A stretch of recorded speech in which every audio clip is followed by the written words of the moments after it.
Page number 295। भाष्यकरण शंका समाधान विषय। भाष्यार्थ। सत्य अर्थ। तब प्राणियों की पृथ्वी और विद्या माता के समान सब प्रकार के मान्य करने वाली और सूर्यलोक विद्वान तथा परमेश्वर पिता के समान, क्योंकि सूर्यलोक पृथ्वी के पदार्थों का प्रकाशक और विद्यादान से पंडित तथा परमात्मा सबकी पालन करने वाला है। इन्हीं दोनों कारणों से विद्वान लोग जीवों को नाना प्रकार का सुख प्राप्त करा देते हैं। श्री जो लक्ष्मी है सो ही राज्य का अग्रभाग अर्थात सिर के समान है, क्योंकि विद्या और धन ये दोनों मिलके ही जीव को शोभा और राज्य के सुख को प्राप्त कर देते हैं। फिर प्रजा का नाम गभ अर्थात ऐश्वर्य की देने वाली और राज्य का नाम मुष्टि है, क्योंकि राजा अपनी प्रजा के पदार्थों को मुष्टि से ऐसे हर लेता है जैसे कोई बल करके किसी दूसरे के पदार्थ को अपना बना ले। वैसे ही जहाँ अकेला मनुष्य राजा होता है, वहाँ पक्षपात से अपने सुख के लिए जो प्रजा की श्रेष्ठ सुख वाली लक्ष्मी है उसको ले लेता है, अर्थात वह अपने राजकर्म में प्रवृत्त होकर प्रजा को पीड़ा देने वाला। इसलिए एक को राजा कभी न मानना चाहिए, किंतु सब लोगों को उचित है कि अध्यक्ष सहित सभा की आज्ञा में ही रहना चाहिए। इसलिए अर्थ में भी महिधर का अर्थ अत्यंत विरुद्ध है। भाष्यार्थ। महिधर का अर्थ पुरुष और लोग स्त्री की योनि को दोनों हाथ से खींच के बढ़ा लेवें। परिपक्वता अर्थात जिस स्त्री का वीर्य निकल जाता है वह छोटा बड़ा लिंग उस की योनि में डाला जाता है। तब योनि के ऊपर दोनों अंडकोश नाचा करते हैं, क्योंकि छोटी योनि और लिंग बड़ा होता है। इसी में महिधर दृष्टांत देता है कि जैसे गाय के खुर के बने हुए गड्ढे के जल में दो मच्छी नाचे, तथा जैसे खेती करने वाले मनुष्य अन्न और भूस अलग अलग करने के लिए चलते वायु में एक पात्र में भर के ऊपर को उठा के खपाया करते हैं, वैसे योनि के ऊपर अंडकोश नाचा करते हैं। भाष्यार्थ। श्री नाम विद्या और धन का तथा राष्ट्रपालन का नाम अश्वमेघ है। ये ही श्री और राज्य की उन्नति करते हैं। राज्य का भार श्री है, क्योंकि इसी से राज्य की वृद्धि होती है। इसीलिए राज्य में विद्या और धन की अच्छी प्रकार वृद्धि होने से अर्थ उसका भार अर्थात प्रबंध श्रेष्ठ पुरुषों की सभा के ऊपर धरना चाहिए कि श्री राज्य का आधार और वही राज्य की शोभा को धारण करके उत्तम पदार्थों को प्राप्त करा देती है। इसमें दृष्टांत यह है कि अर्थात राज्य की रक्षा करने का नाम शीत है, क्योंकि जब सभा में राज्य की रक्षा होती है तब उसकी उन्नति होती है। प्रश्न। राज्य का भार कौन है? उत्तर। श्री, क्योंकि वही धन के भार से युक्त करके राज्य को उत्तमता को पहुंचाती है। इसके अनंतर उक्त प्रकार के राज्य करते हुए पुरुष देश अथवा संसार में श्रीयुक्त राज्य के प्रबंध को सब प्रकार से स्थापन कर देते हैं। प्रश्न। उस राज्य का मध्य क्या है? उत्तर। प्रजा की ठीक ठीक रक्षा अर्थात उसका नियम पूर्वक पालन करना, यही उसकी रक्षा में मध्यस्थ है। जैसे कोई मनुष्य बोझ उठा के पर्वत पर ले जाता है, वैसे ही सभा भी राज्य को उत्तम सुख को प्राप्त करा देती है। भाष्यार्थ। महिधर का अर्थ है जब तक यज्ञशाला में ऋत्विज लोग ऐसा हंसते और अंडकोश नाचा करते, तब तक घोड़े का लिंग महिषी की योनि में काम करता है और उन ऋत्विजों के भी लिंग स्त्रियों की योनि में प्रवेश करते, और जब लिंग खड़ा होता तब वह कमल के समान हो जाता। जब स्त्री पुरुष का समागम होता तब पुरुष उस पर स्त्री नीचे होने से थक जाती है। भाष्यार्थ। जैसे विद्वान लोग प्रत्यक्ष ज्ञान को प्राप्त होके जिसे शुभ गुण युक्त सुखदायक विद्या के आनंद में प्रवेश करते हैं, वैसे ही उसी आनंद में प्रजा को भी युक्त करते हैं। विद्वान लोगों को चाहिए कि जैसे स्त्री अपनी जंघ आदि वस्त्रों से सदा ढांप रखती है, इसी प्रकार अपने सत्योपदेश विद्या धर्म और सुखों से प्रजा को आच्छादित करे। भाष्यार्थ। महिधर का अर्थ अक्षता सेवक पुरुष शूद्र दासी से कहता है कि जब शूद्र की स्त्री के साथ वैश्य विचार कर लेता है, तब वह इस बात को नहीं विचारता कि मेरी स्त्री वैश्य के साथ विचार करने से पुष्ट हो गई है, किंतु वह इस बात के विचार से दुख मानता है कि मेरी स्त्री व्यभिचारिणी हो गई है। अब यह दासी शता को उत्तर देता है कि जब शूद्र वैश्य की स्त्री के साथ विचार कर लेता है, तब वैश्य भी इस बात का अनुमान नहीं करता कि मेरी स्त्री पुष्ट हो गई है, किंतु नीच के समागम कर लिया इस बात को विचार की क्लेश मानता है।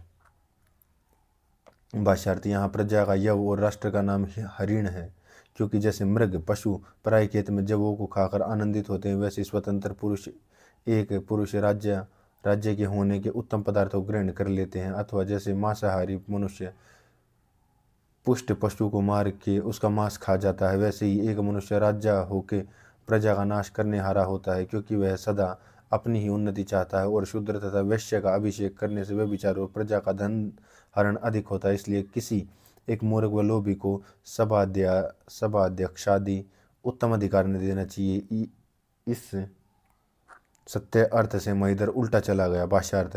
इस मंत्र पर महिधर ने टीका की है कि यजमान घोड़े से कहता है कि हे वीर्य के सेचन करने वाले अश्व, तू मेरी स्त्री के जंघा के ऊपर उसकी गुदा के ऊपर वीर्य डाल दे, अर्थात उसकी योनि में लिंग चला दे। वह लिंग किस प्रकार का है कि जिस समय योनि में जाता उस समय उसी लिंग से स्त्रियों का जीवन होता है और उसी से वे भोग को प्राप्त होती हैं। इस से तू उस लिंग को मेरी स्त्री की योनि में डाल दे। भाष्यार्थ। परमेश्वर कहता है कि हे कामना की वृष्टि करने वाले, उसको प्राप्त करने वाले सभाध्यक्ष विद्वान लोगों, तुम सब एक सम्मत होकर इस प्रजा में ज्ञान को बढ़ा के न्यायपूर्वक सबको सुख दिया करो, तथा जो कोई दुष्ट, स्त्रियों में व्यभिचार करने वाला, चोरों में चोर, ठगों में ठग, डाकुओं में डाकू, प्रसिद्ध, दूसरों को बुरे काम सिखाने वाला इत्यादि दोषयुक्त पुरुष तथा व्यभिचार आदि दोष, स्त्री के ऊपर पग और नीचे सिर करके उसको टांग देना इत्यादि अत्यंत दुर्दशा करके मार डालना, क्योंकि इससे अत्यंत सुख लाभ प्रजा में होगा। आगे यहाँ महिधर आगे आगे कहाँ तक लिखे, इतने से ही सज्जन पुरुष अर्थ और अनर्थ की परीक्षा कर ले, परंतु मंत्र भाषा महिधर आदि के और भी दोष प्रकाश किए जाएंगे। और जब इन लोगों के व्याख्यान अशुद्ध व जब यूरोप खंडवासी लोगों ने जो उन्हीं की सहायता लेकर अपनी देश भाषा में वेदों के व्याख्यान किए हैं, उनके अनर्थ का तो कहना ही क्या है। किंतु तथा जिन्होंने उन्हीं के अनुसार ही व्याख्यान किए हैं, इन विरुद्ध व्याख्यानों से कुछ लाभ तो नहीं दिख पड़ता, किंतु वेदों के अर्थ की हानि प्रत्यक्ष होती है। परंतु जिस समय चारों वेदों का भाष्य बनकर छिपकर सब बुद्धिमानों के ज्ञान गोचर होगा, तब सब किसी को उत्तम विद्या पुस्तक वेद का परमेश्वर रचित होकर भूगोल भर में विदित हो जाएगा, और यह भी प्रकट हो जाएगा कि ईश्वरकृत सत्य पुस्तक वेद ही है, वह दूसरा कोई भी हो सकता है। ऐसा निश्चय जान के सब मनुष्यों की वेदों में परम प्रीति होगी। इत्यादि अनेक उत्तम प्रयोजन इस वेद भाष्य के बनाने में जान लेना। अतः प्रतिज्ञा विषय संक्षिप्त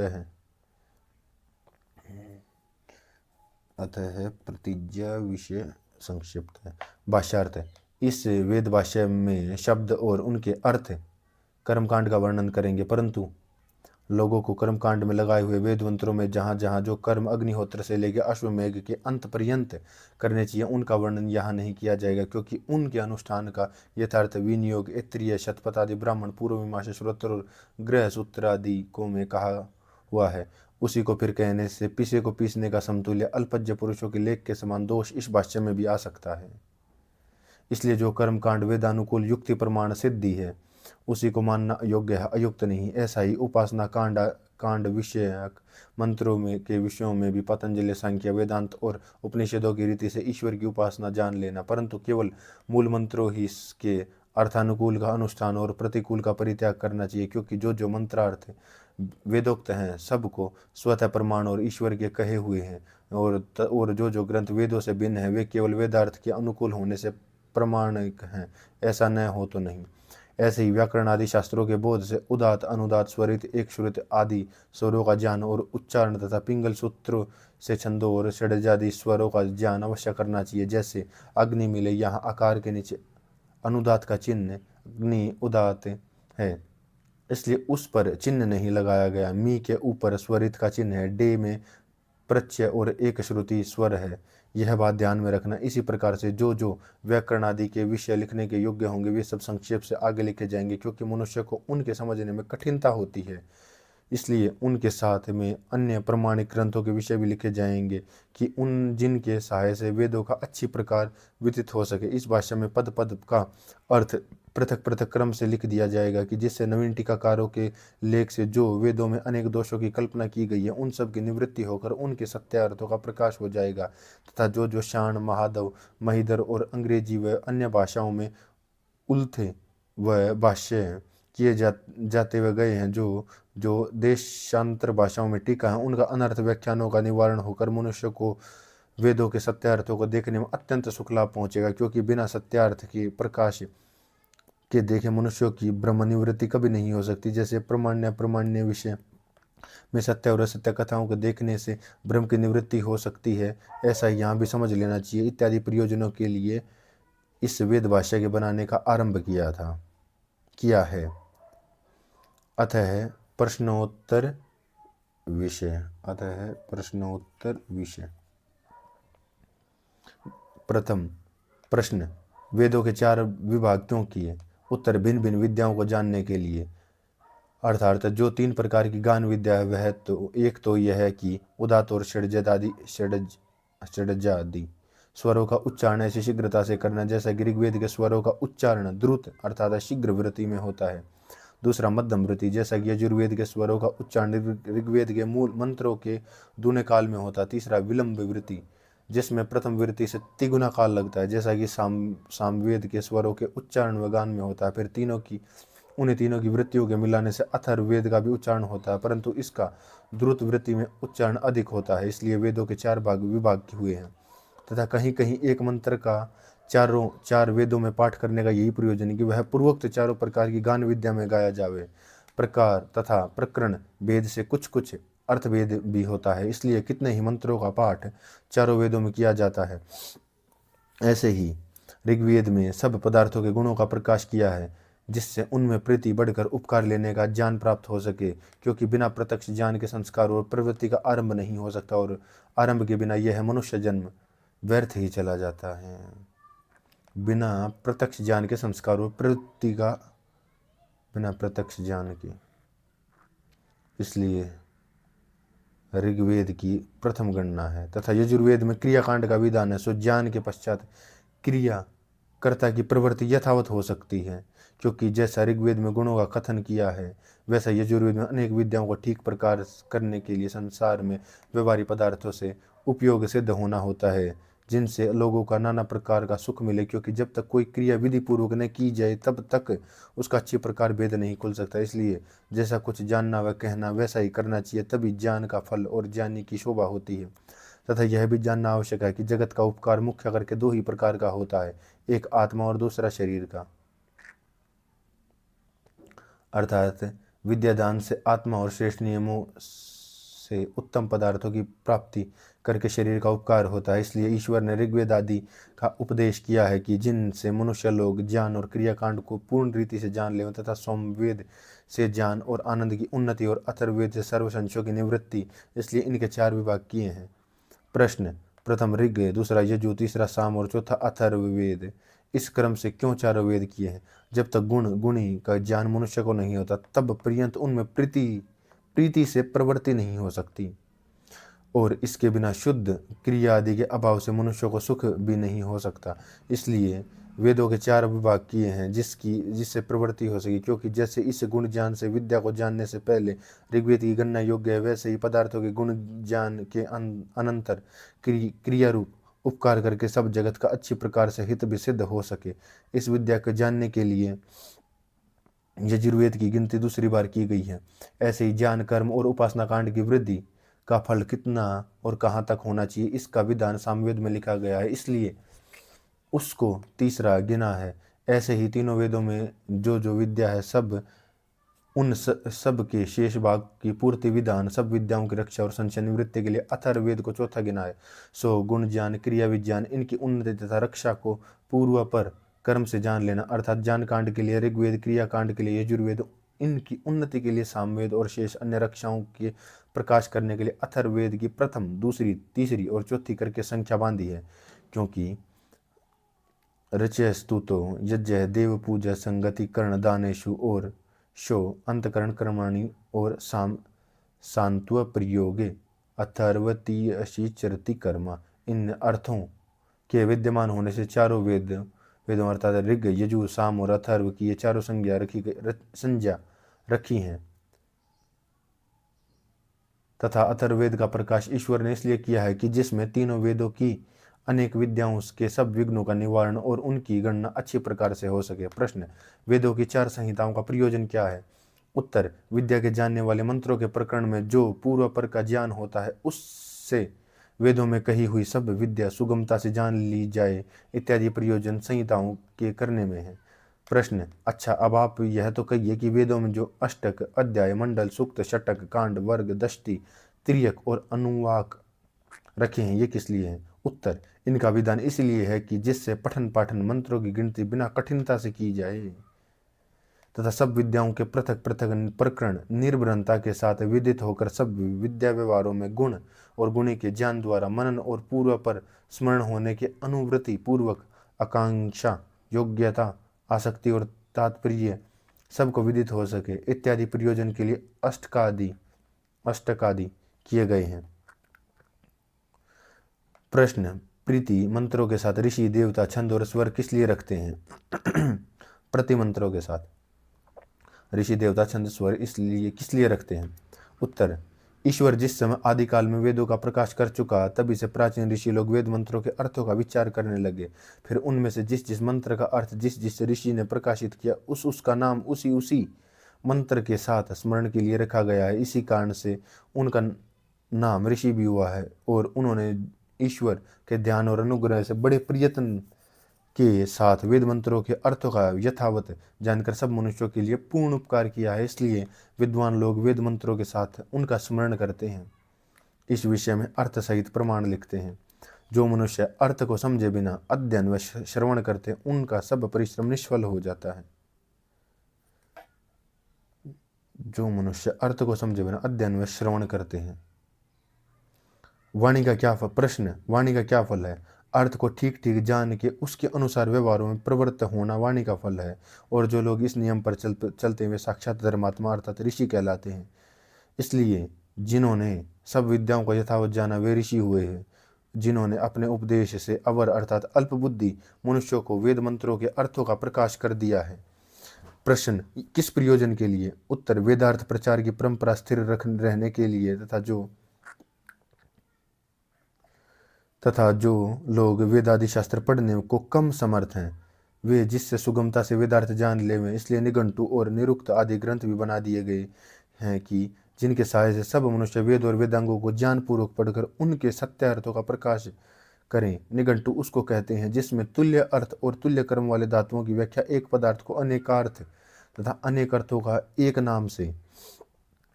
एक नाम से प्रकाश और मंत्रों से भिन्न अर्थों का संकेत है। और निरुक्त उसका नाम है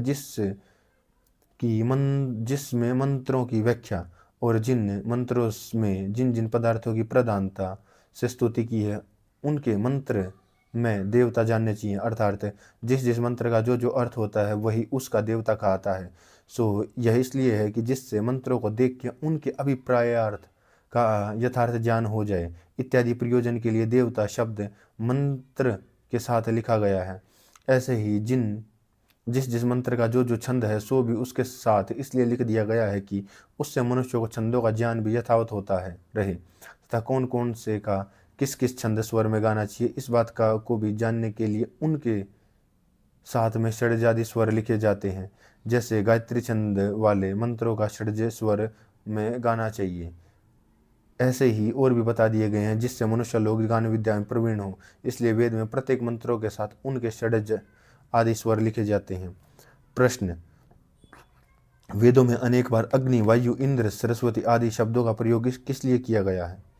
उत्तर, पूर्व पर विद्याओं को जानने के लिए अर्थात जिस जिस विद्या में जो जो मुख्य और गौण होते हेतु हैं उनके प्रकाश के लिए ईश्वर ने अग्नि आदि शब्दों का प्रयोग पूर्व पर संबंध से किया है। क्योंकि अग्नि शब्द से ईश्वर और भौतिक आदि कितने ही अर्थों का ग्रहण होता है। इस प्रयोजन से कि उनका अनंत ज्ञान अर्थात उसकी व्यापकता आदि गुणों का बोध मनुष्यों को यथावत हो सके।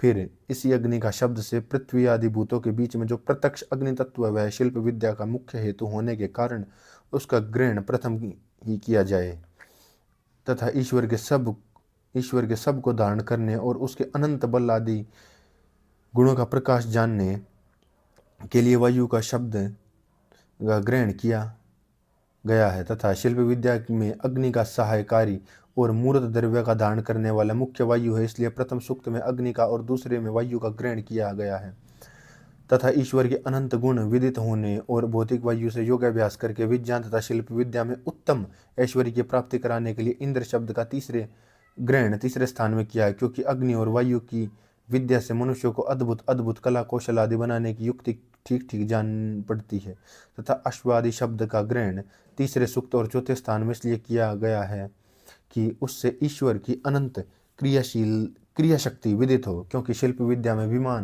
विमान आदि यान चलाने के लिए जल अग्नि, पृथ्वी और प्रकाश आदि पदार्थ ही मुख्य होते हैं। अर्थात जितने कला यंत्र, विमान, नौका, रथ आदि यान होते हैं वे सब पूर्वोक्त प्रकार से पृथ्वी आदि पदार्थों से ही बनते हैं। इसलिए अश्वी शब्द का पाठ तीसरे सूक्त और चौथे स्थान में किया गया। इस तथा सरस्वती नाम शब्द की अनंत वाणी का है कि जिससे उसकी अनंत विद्या जानी जाती है तथा जिस करके उसके सब मनुष्यों के हित के लिए अपनी अनंत विद्या युक्त वेदों का उपदेश भी किया जाता है। इसलिए तीसरे सूक्त में 5वें स्थान में सरस्वती पाठ का शब्द का पाठ वेदों में किया जाता है। इसी प्रकार सर्वत्र जान लेना चाहिए। भाष्यार्थ प्रश्न, वेद के आरंभ में अग्नि, वायु आदि शब्दों के प्रयोग से यह सिद्ध होता है कि जगत में जिन पदार्थों का नाम अग्नि आदि प्रसिद्ध है उन्हीं का ग्रहण करना चाहिए, और इसलिए लोगों ने उन शब्दों से संसार में के अग्नि आदि पदार्थों को भी मान लिया है। नहीं तो उचित था कि जो शब्द जहाँ जहाँ होना चाहिए था वहाँ वहाँ उसी का ग्रहण करते हैं, जैसे जिससे कभी किसी को भ्रम न होता, अथवा आरंभ में उन शब्दों की जगह ईश्वर, परमेश्वर आदि शब्दों ही का ग्रहण करना था। उत्तर, यूं तो ऐसा करने से यह भी भ्रम हो सकता है, परंतु जब कि व्याख्यानों के द्वारा मंत्रों के पद पद का अर्थ खोल दिया गया है, तब उनके देखने में संदेह आप से ही निवृत्त हो जाते हैं, क्योंकि शिक्षा आदि अंग वेद मंत्रों के पद पद का अर्थ ऐसी रीति से खोलते हैं कि जिससे वैदिक शब्दार्थों में किसी प्रकार का संदेह शेष नहीं रह जाता, और जो कदाचित ईश्वर शब्द का प्रयोग करते हैं तो भी बिना व्याख्यान के संदेह की निवृत्ति नहीं हो सकती, क्योंकि ईश्वर नाम उत्तम सामर्थ्य वाले राजा आदि मनुष्य का भी हो सकता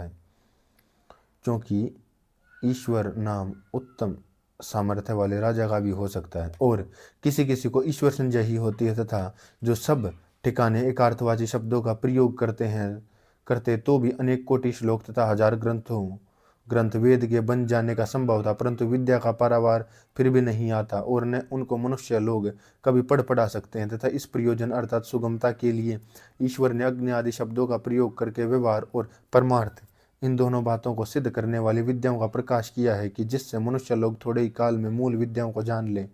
इसी मुख्य हेतु से सबके सुखार्थ परम करुणा में परमेश्वर ने अग्नि आदि सुगम शब्दों के द्वारा वेदों का उपदेश किया। इसलिए अग्नि आदि शब्दों के अर्थ जो संसार में प्रसिद्ध हैं उनसे भी ईश्वर का ग्रहण होता है, क्योंकि ये सब दृष्टांत परमेश्वर ही के जानने और जनाने के लिए हैं। इस प्रकार चारों वेदों में जो विद्या है उनसे कोई विद्या तो इस वेद भाष्य की भूमिका में संक्षेप से लिख दी गई है, शेष सब आगे के मंत्र भाष्य में जिस मंत्र में जिस विद्या का उपदेश है सो उसी मंत्र के व्याख्यान में यथावत प्रकाशित कर देंगे। अतः वैदिक प्रयोग विषय संक्षिप्त है। भाष्यार्थ, अब इसके आगे वेदस्थ प्रयोगों के विषय नियम संक्षेप से कहते हैं। जो नियम निरुक्तकार आदि ने कहे हैं वे बराबर वेदों के प्रयोग में लगते हैं। वेदों के सब मंत्र 3 प्रकार के अर्थों को कहते हैं, कोई परोक्ष अर्थात अदृश्य पदार्थों को, कोई प्रत्यक्ष अर्थात दृश्य पद अर्थों को, कोई आध्यात्म अर्थात ज्ञानोचर आत्मा और परमात्मा को। उनमें से परोक्ष अर्थ के कहने वाले मंत्रों में प्रथम अर्थ पुरुष अर्थात अपने और दूसरे के कहने वाले जो, सो और वह आदि शब्द हैं, तथा उन क्रियाओं के अस्ति, भवति, करोति, पचती इत्यादि प्रयोग हैं। एवं प्रत्यक्ष अर्थ के कहने वालों में मध्यम पुरुष अर्थात तू, तुम आदि शब्द और उनकी क्रिया के असी, भवसी, करोषि, पच्चसी प्रयोग हैं, तथा आध्यात्म शब्द के कहने वाले मंत्रों में उत्तम पुरुष अर्थात मैं, हम आदि शब्द और उनकी अस्मि, भौमि, करोमि, पच्चामि इत्यादि क्रिया आती है। तथा जहाँ स्तुति करने के प्रयोग और परोक्ष और स्तुति करने वाले प्रत्यक्ष हों वहाँ भी मध्यम पुरुष का प्रयोग होता है। यहाँ यह अभिप्राय समझना चाहिए कि व्याकरण की रीति से प्रथम, मध्यम और उत्तम अपनी अपनी जगह होते हैं, अर्थात जड़ पदार्थों में प्रथम, चेतन में मध्यम व उत्तम होते हैं। सो यह तो लोक और वेद के शब्दों में साधारण नियम है, परंतु वेद के प्रयोगों में इतनी विशेषता होती है कि जड़ पदार्थ भी प्रत्यक्ष हो तो वहाँ निरुक्तकार के उक्त नियम से मध्यम पुरुष का प्रयोग होता है। और इससे यह भी जानना अवश्य है कि ईश्वर ने संसारी जड़ पदार्थों को प्रत्यक्ष करा के केवल में से अनेक उपकार लेना जनाया है, दूसरा प्रयोजन नहीं। परंतु इस नियम को नहीं जानकर शाणाचार्य आदि वेदों के भाष्यकारों तथा उनके बनाए हुए भाष्यों के अवलंब से यूरोप देशवासी विद्वानों ने भी जो वेदों के अर्थों को अन्यथा कर दिया है, सो यह उनकी भूल है। और इसी से वे लिखते हैं कि वेदों में जड़ पूजा पदार्थों की पूजा पाई जाती है, जिसका कोई चिन्ह भी नहीं है। अतः संक्षिप्त है स्वर विद्या स्वर व्यवस्था विषय। भाष्यार्थ। अब वेदार्थ के उपयोग हेतु से कुछ स्वरों की व्यवस्था कहते हैं, जो कि उदात और षडज आदि भेद से 14 प्रकार के हैं, अर्थात 7 उदात आदि और 7 षडज आदि। उनमें से उदात आदिकों के लक्षणों के जो महाभाष्यकार पतंजलि महामुनि जी ने दिखलाए हैं, उनको कहते हैं। आप ही अर्थात जो बिना सहाय दूसरे के प्रकाशमान होते हैं, वे स्वर कहलाते हैं। अंगों को रोकना, वाणी को रुखा करना अर्थात ऊंचे स्वर में बोलना, और कंठ को भी कुछ रोक देना, ये सब यत्न शब्द के साथ उदात विधान करने वाले होते हैं। अर्थात उदात स्वर इन नियमों के अनुकूल बोला जाता है, तथा गात्रों का ढीलापन, स्वरों की कोमलता, कंठ को फैला देना, ये सब यत्न शब्द के अनुदात करने वाले हैं। हम सब लोग 3 प्रकार के स्वरों से बोलते हैं, अर्थात कहीं उदात, कहीं अनुदात, कहीं उदात अनुदात, अर्थात स्वरित गुण वाले स्वरों से यथा योग्य नियमानुसार अक्षरों का उच्चारण करते हैं। जैसे श्वेत और काला रंग अलग अलग है, परंतु इन दोनों को मिलाकर जो रंग उत्पन्न होता है, उसका नाम तीसरा है, अर्थात खाकी व आसमानी। इसी प्रकार यहाँ भी उदात और अनुदात गुण अलग अलग है, परंतु इन दोनों के मिलाने से जो उत्पन्न हो, उसको स्वरित कहते हैं। विशेष अर्थ के देखने वाले तरफ प्रत्यय के संयोग से वे उदात आदि 7 स्वर होते हैं, अर्थात उदात, उदात्तर, अनुदात, अनुदात्तर, स्वरित, स्वरितोदात और एक श्रुति। उक्त रीति से इन 7 स्वरों को ठीक ठीक समझ लेना चाहिए। अब षडज आदि स्वरों को लिखते हैं, जो कि गान विद्या के भेद हैं, अर्थात षडज, ऋषभ, गांधार, मध्यम, पंचम, देवत और निषाद। इनके लक्षण व्यवस्था सहित जो कि गंधर्व वेद अर्थात गान विद्या के ग्रंथों में प्रसिद्ध हैं, उनको देख लेना चाहिए। यहाँ ग्रंथ न बढ़ा जाने कारण यहाँ इन्हें नहीं लिखते। अतः व्याकरण नियम। भाष्यार्थ। अब चारों वेदों में व्याकरण के जो सामान्य नियम हैं, उनको यहाँ लिखते हैं। वेदों में एक शब्द के बीच में ब तथा पद, ये दोनों संज्ञा होती है। जैसे रिवक्ता, इस शब्द में पद संज्ञा के होने से चकार के स्थान में ककार हुआ है, और भ संज्ञा के होने से ककार के स्थान में गकार नहीं हुआ। वेदादि शास्त्रों में जो शब्द पढ़े जाते हैं, उन सब के बीच में यह भी नियम है कि जिस विभक्ति के साथ वे पढ़े जाते हैं, उसी विभक्ति के अर्थ लेना यह बात नहीं है, किंतु जिस विभक्ति से शास्त्र मूल युक्ति और प्रमाण के अनुकूल अर्थ बनता हो, उस विभक्ति का आश्रय करके अर्थ करना चाहिए। क्योंकि वेदादि शास्त्रों में शब्दों के प्रयोग इसलिए होते हैं कि उनके अर्थों को ठीक ठीक जान के उनसे लाभ उठावें। जब उनसे भी अनर्थ प्रसिद्ध हो तो वे शास्त्र किस लिए माने जावें। इसलिए यह नियम लोक वेद में सर्वत्र घटता है।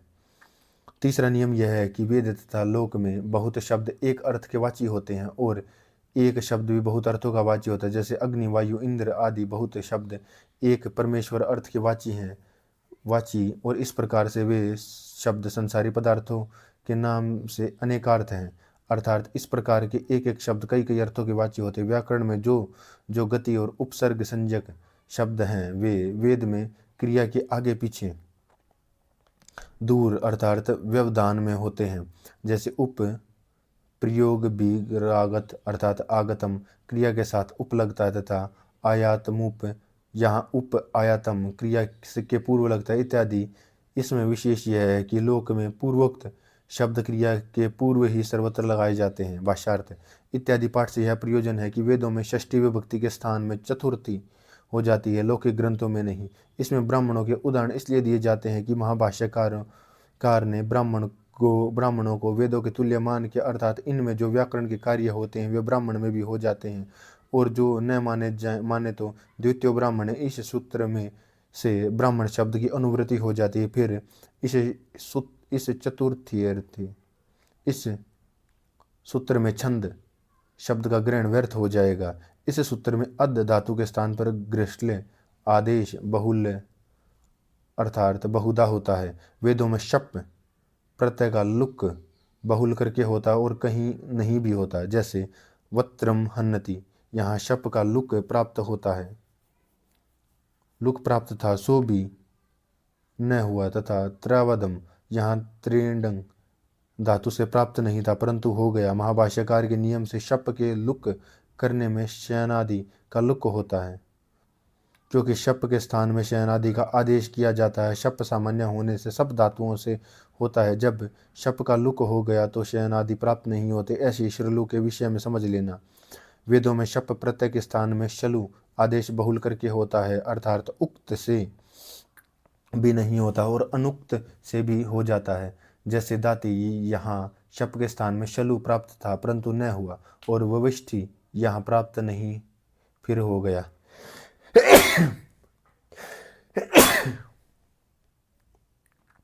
भाष्यार्थ।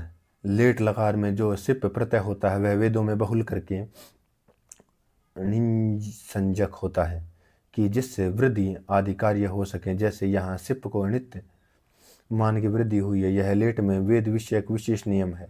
वेद में ही प्रत्यय के परे रहने पर शना प्रत्यय के स्थान में जो शायच आदेश विधान किया गया वह ही से अन्यत्र भी होता है। वेदों में जो व्यत्यय अर्थात विपरीत भाव बहुधा होता है वह भाष्यकार पतंजलि जी ने 9 प्रकार से माना। वे शुप आदि ये हैं: शुप, तिड, वर्ण, लिंग, पुलिंग, स्त्रीलिंग और नपुंसक लिंग, प्रथम पुरुष प्रथम, मध्यम और उत्तम, काल, भूत, भविष्यत, वर्तमान, आत्मनेपद और परमस्पेपद। वर्ण ववेदों में अच्छों के स्थान में हल और हलों के स्थान में अच्छ के आदेश हो जाते हैं। स्वर उदात्तादि का व्यत्यय, कर्ता का वात्य और यंग का वात्यलय होता है। इन सब के उदाहरण संस्कृत में लिखे गए हैं, वहाँ देख लेना। इससे क्विप प्रत्यय वेदों में बहुल करके होता है। इस सूत्र में लिट लकार वेदों में सामान्य भूतकाल में भी होता है। इस सूत्र से वेदों में लिट लकार के स्थान में कनाच आदेश विकल्प करके होता है। इसके आदेश से आततान इत्यादि उदाहरण बनते हैं। छंदसी, इस सूत्र में लिट की अनुवृत्ति हो जाती है। फिर लिट ग्रहण इसलिए है कि प्रोक्षे लिट, इस लिट के स्थान में कनाच आदेश हो जावे। इस सूत्र में वेदों में लिट के स्थान में क्वशु आदेश हो जाता है। इस सूत्र में वेदों के क्यत प्रियांत धातु से उप्रत्यय हो जाता है। भाष्यार्थ। इस सूत्र से ईशत, दूर, सु ये पूर्व पद लगे हों तो गत्यर्थक धातुओं से वेदों में युच्च प्रत्यय होता है, और धातुओं से भी वेदों में युच्च प्रत्यय देखने में आता है। जैसे सुदोहनम, यहाँ सपूर्वक दुह धातु से युच्च प्रत्यय हुआ है। जो 3 लकार लोक में भिन्न भिन्न कालों में होते हैं वे वेदों में लुंग, लंग और लिट लकार ये सब कालों में विकल्प करके होते हैं। अब लेट लकार के विषय के जो सामान्य सूत्र उनको यहाँ लिखते हैं। यह लेट लकार वेदों में ही होता है, जो वह लिंग लकार के जितने अर्थ हैं उनमें से उपसंवाद और आशंका तथा इन अर्थों में लेट लकार होता है। लेट के क्रम को अट्ट और आठ आठ आगम होते हैं, जहाँ अर्थात जहाँ अट्ट होता है वहाँ आठ नहीं होता, जहाँ आठ होता है वहाँ अट्ट नहीं होता। लेट लकार के प्रथम और मध्यम पुरुषों के आता के आकार को एकार आदेश हो जाता है। जैसे मंत्रेते, यहाँ आ के स्थान में ए हो गया। यहाँ लेट लकार के स्थान में जो एकार होता है उसके स्थान में एकार आदेश हो जाता है। यहाँ लेट के तिप, सिप, मिप के इकार का लोप विकल्प से हो जाता है। इस सूत्र में लेट लकार के उत्तम पुरुष के वस मस से के सकार का विकल्प करके लोप हो जाता है। यह लेट का विषय थोड़ा सा लिखा है आगे, किसी को सब जानना हो तो वह अष्टाध्यायी पढ़ के जान सकता, अन्यथा नहीं। भाष्यार्थ। इस सूत्र में वेदों में से इत्यादि 14-15 प्रत्ययों का सब धातुओं से हो जाते हैं। शक धातु का प्रयोग उपपद हो जो तो धातु मात्र से ऋणमूल, णमूल, कमूल ये दोनों प्रत्यय वेदों में हो जाते हैं। इससे होने से विभाजम इत्यादि उदाहरण सिद्ध होते हैं। वेदों से ईश्वर शब्द पूर्वक धातु से तोसून, कसून ये प्रत्यय होते हैं। इस सूत्रों से वेदों में भाव कर्मक वाचक त्वे, केन, कियन्य, त्वन ये प्रत्यय होते हैं। इति इससे परिधात्वे इत्यादि उदाहरण सिद्ध होते हैं। भाष्यार्थ। इस सूत्र से वेदों में अनंत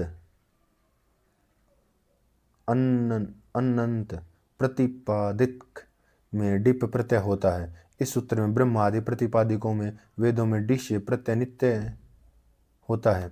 इस सूत्र में बहु अर्थ में प्रतिपादिक मात्र से वेदों में यत प्रत्यय होता है। इस सूत्र में आगे पाद पर्यंत सब सूत्र वेदों में ही लगते हैं, सो यहाँ इसलिए नहीं लिखे। वे एक एक बात के विषय में जो जिस जिस मंत्र में विषय आवेंगे वहाँ लिख दिए जाएंगे।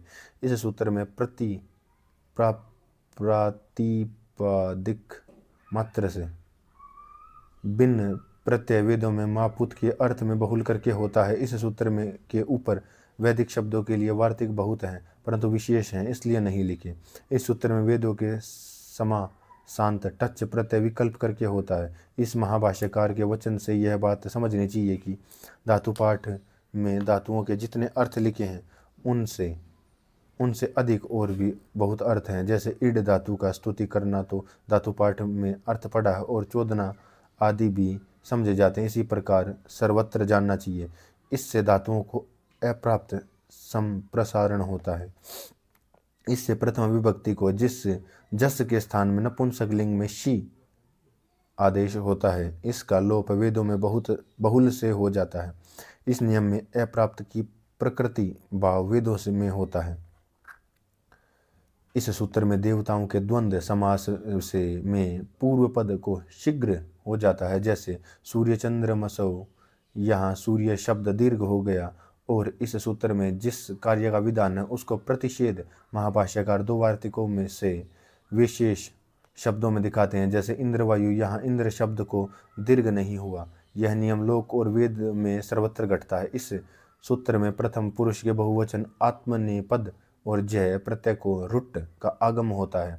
इससे मिस भिस के स्थान में एस भाव बहुल करके होता है। इससे सब विभक्तियों के सब वचन के स्थान में शुभ और आदि 16 आदेश होते हैं।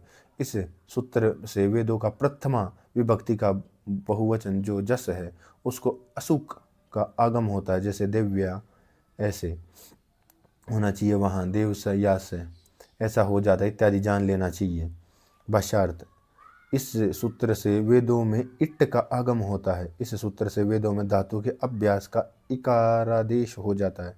छंदी सिर। इससे वेदों में मतुप प्रत्यय के मकार का वकारादेश हो जाता है। संज्ञा। इससे वेदों में रेफ को लकार विकल्प करके होता है। घसी। इससे वेदों में किसी अक्षर का कहीं लोप हो जाता है। इससे वेदों में हरिग्रो। इससे वेदों में ह्री और ग्रह धातु के हकार को बकार हो जाता है। मतु। इससे वेदों में मतुप और वसु से नकार को रू हो जाता है। भाष्यार्थ। इस सूत्र के ऊपर महाभाष्यकार पतंजलि मुनि उणादि पाठ की व्यवस्था बांधते हैं कि उणादि पाठ में थोड़े से धातु में प्रत्यय विधान किया है, सो बहुल के होने से वे प्रत्यय अन्य धातुओं से होते हैं। इसी प्रकार प्रत्यय भी उस ग्रंथ में थोड़े से नमूने के लिए पड़े हैं, इसलिए अन्य भी नवीन प्रत्यय शब्दों में देखकर समझ लेना चाहिए। जैसे रिफिड। इस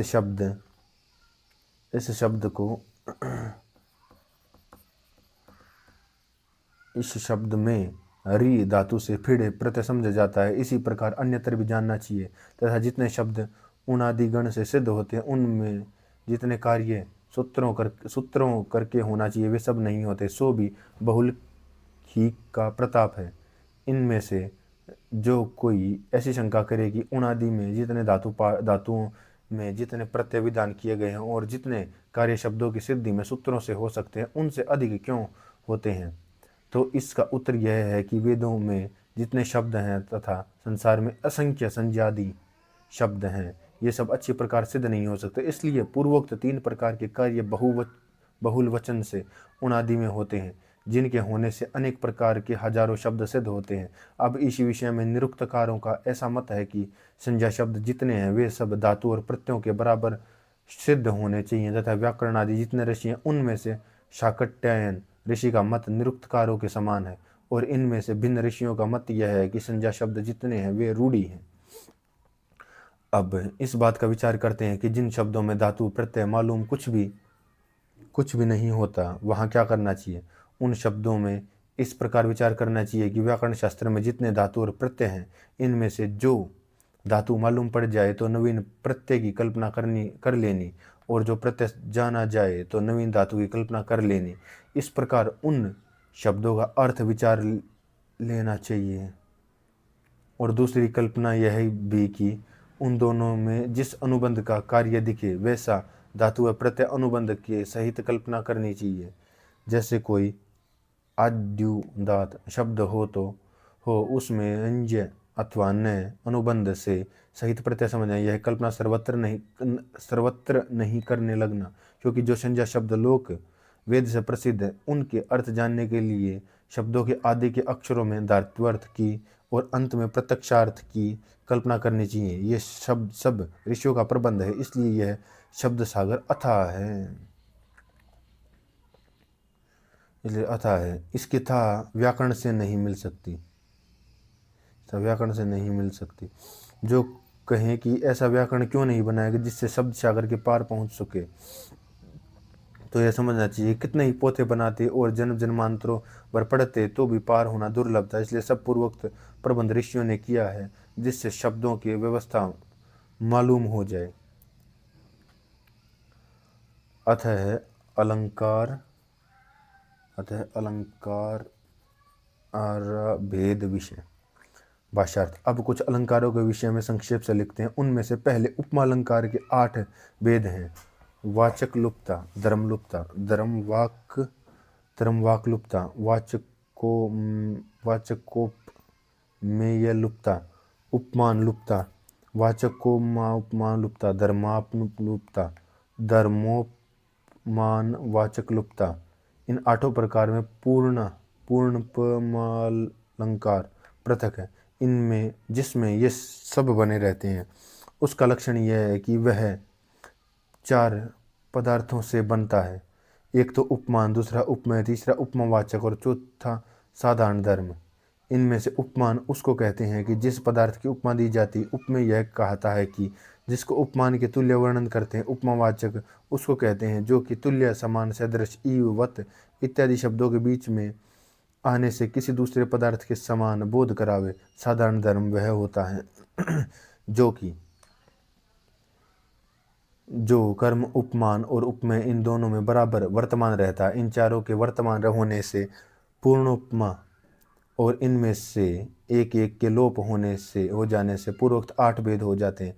पूर्णोपमा का उदाहरण यह है कि स न पितेव, जैसे पिता अपने पुत्र की सब प्रकार से रक्षा करता है वैसे परमेश्वर भी सब का पिता अर्थात पालन करने वाला है। इसके आगे दूसरा रूपक अलंकार के 6 भेद हैं। अधिका भेदक रूपक, न्यूना भेद रूपक, अनुभेद भेद रूपक, अधिकता द्रुप्य रूपक, न्यूनता द्रुप्य रूपक और अनुभेदता द्रुप्य रूपक।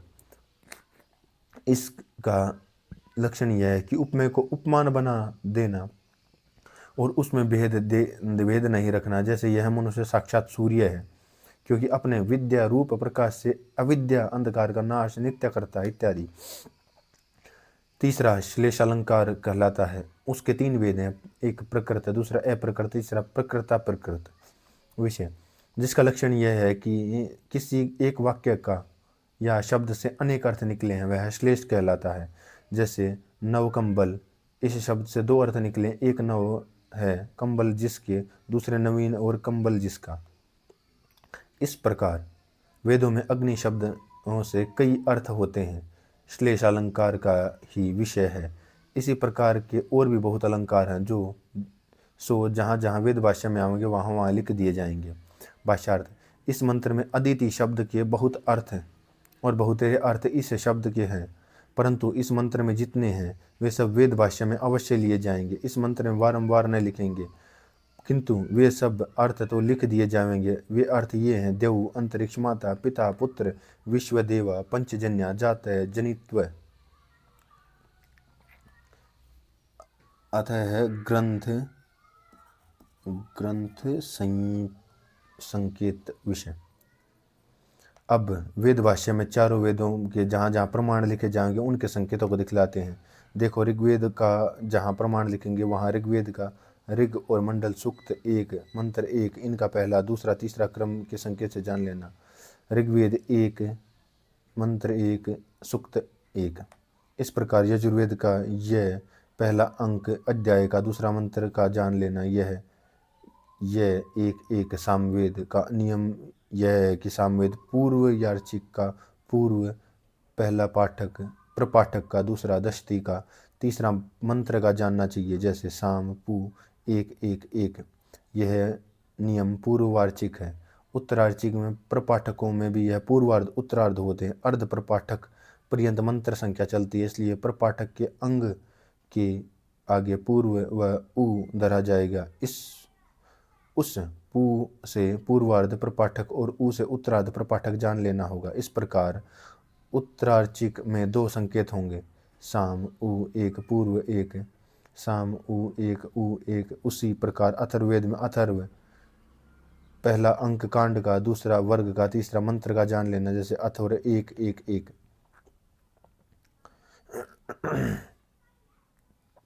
इसी प्रकार ब्राह्मण ग्रंथों में प्रथम ऐतरेय ब्राह्मण में पहला अंक पंजिका का दूसरा कंडिका का 1-1 शतपथ ब्राह्मण का श पहला अंक कांड का दूसरा प्रपाठक का तीसरा ब्राह्मण का चौथा अंक कंडिका का श 1-1-1-1। सम ब्राह्मण बहुत है साम ब्राह्मण बहुत हैं, उनमें से जिस जिसका प्रमाण लिखेंगे उसका ठिकाना वहाँ दर देंगे। जैसे एक छांदोग्य कहता है कि उसका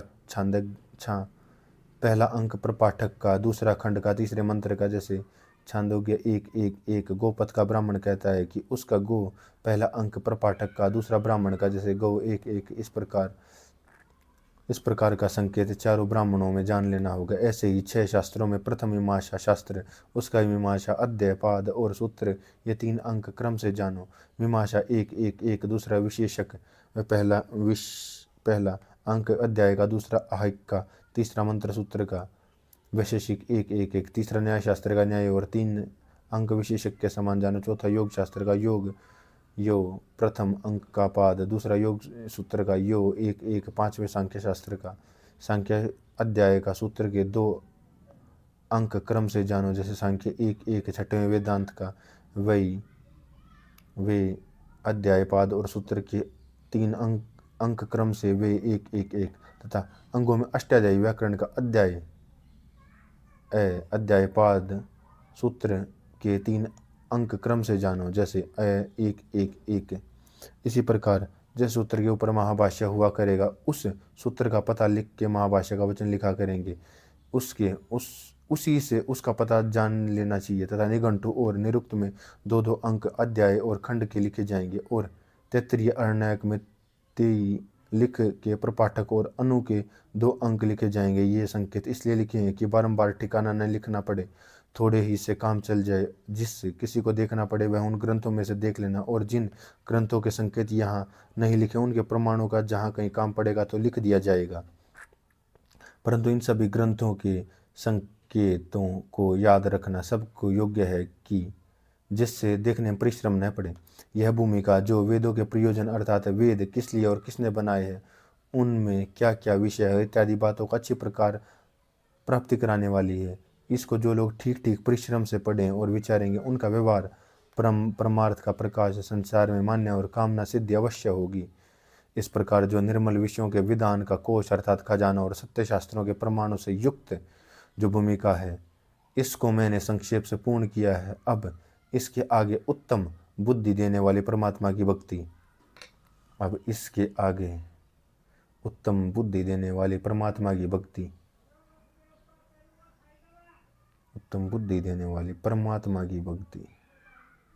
में अपनी बुद्धि को दृढ़ करके प्रीति के बढ़ाने वाले मंत्र भाष्य का प्रमाण पूर्वक विस्तार करता हूँ। इस मंत्र भाष्य में इस प्रकार का क्रम रहेगा कि प्रथम मंत्र में परमेश्वर ने जिस बात का प्रकाश किया, फिर मूल मंत्र उसका पदछेद क्रम से प्रमाण सहित मंत्र के पदों का अर्थ अन्वय अर्थार्थ पदों के संबंध पूर्वक योजना और छठा भावार्थ अर्थात मंत्र का जो मुख्य प्रयोजन है, इस क्रम से मंत्रभाष्य बनाया जाता है। विश्वानि देव सवित्र दुरितानि परासु यद्भद्रं तन्ने आसु। ओम शम।